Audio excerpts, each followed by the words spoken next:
Hey folks! I know. I apologize. I've spent the whole day. I had to actually get I became so homeless looking. Like, I didn't think you guys were going to recognize me. So I had to spend 5 minutes and do some actually like self-maintenance. So here I am. Fresh haircut from 2016. Fresh shaven from 2020. Just a small update video. Seriously. I just want to be dramatic. But seriously, there's really much dramatic stuff to go over today. So today I just want to talk to you guys about pretty much the VIP Double Masters update. Essentially, the supply is so low. I think the whole thing was overblown. Once it became a news thing and I shared it with everybody, and everybody became real dramatic about it. Now that I'm getting supply numbers from it, I'm supposed to get a first shipment of this either tomorrow or the next day, and I will be filming that to show whether or not it actually has the logo on the wrapper, because I want to see it myself in person to share. As far as the quantity goes, forget it.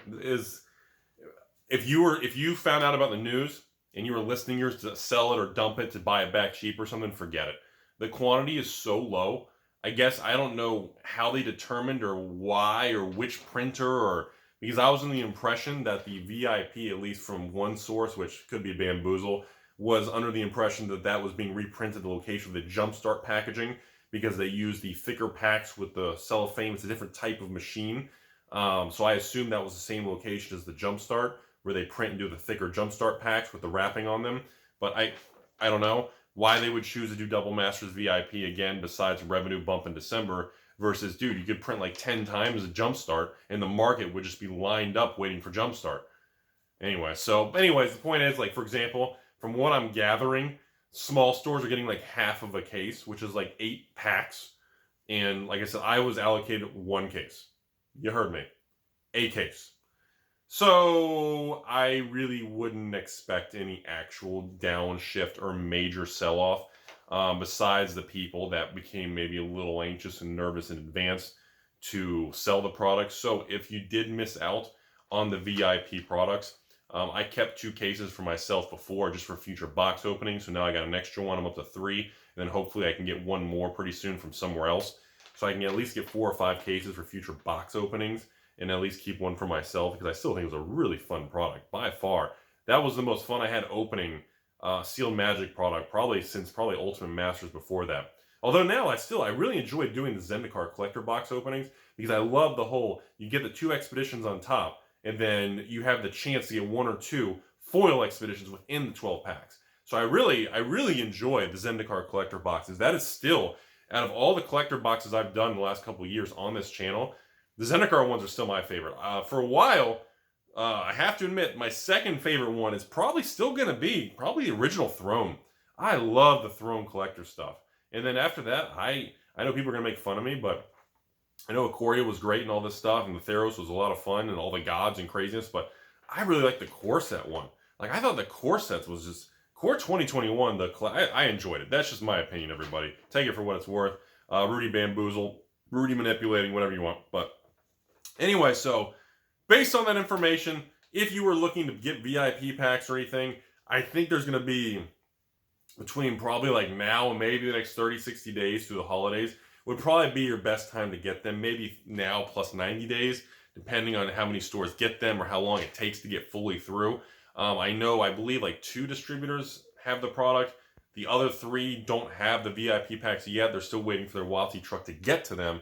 So once it gets to them, then they contact the stores to distribute. So as you can see, it's not fully distributed yet. So it might take a few extra weeks, but I do know, like I said, they started shipping at 2 particular distributors. So, but the supply was just, I don't know, maybe they just like calculated the number of stores and then the number of WPN, and like okay, well, we got 2,100 stores, so let's do 2,100 packs or 2,100 cases, or I have no idea. Then divide it up and divide by warehouse, and I have no idea how they came up with that, folks. I really don't have a clue. Seriously, I don't.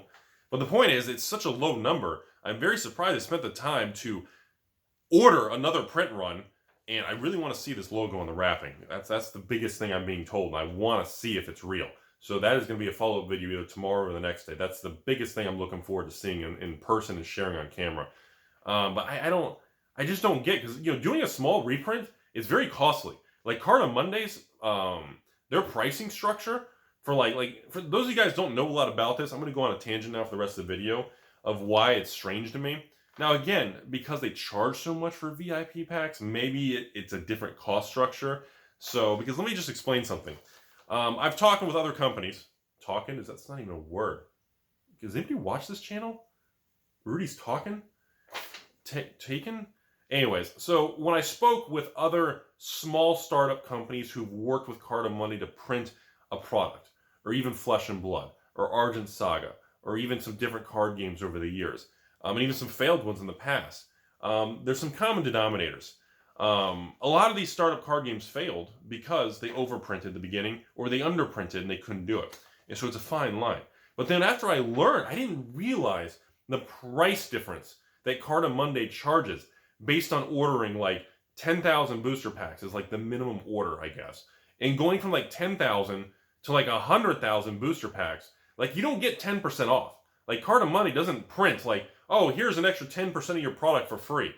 Bro, ladies and gentlemen, tacos, waffle fries, and tater tots around the world, listen to this. Like, if you're making your own card game and you work with Card of Monday and you make 10,000 booster packs, they may charge you something like $1 a pack for a minimum order. Seriously. So if you're doing 36 pack in a box, it's going to cost you like $36 to manufacture your own box. It's pricey.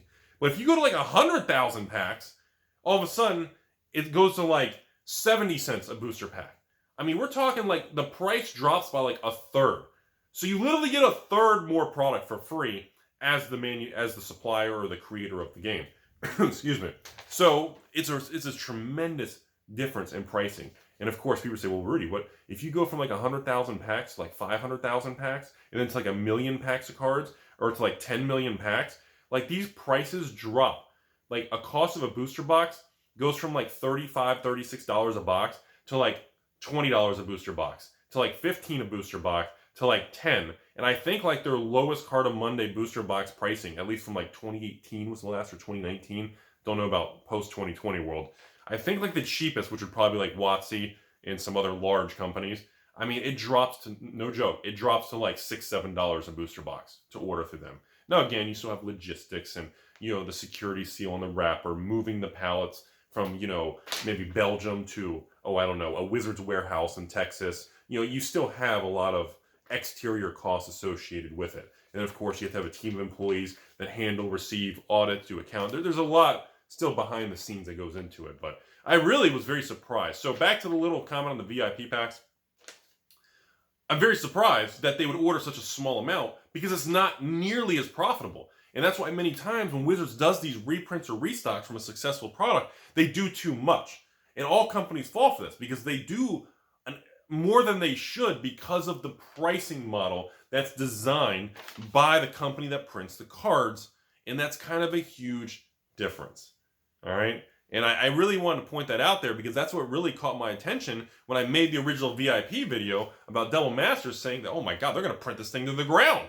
Because if they're selling these packs for $100, or distributors are paying whatever, $70 a pack or something, if they're selling these things and they get that much money for each little pack, even if they have to pay a higher price per pack, the margins are going to be way larger than any product they can make.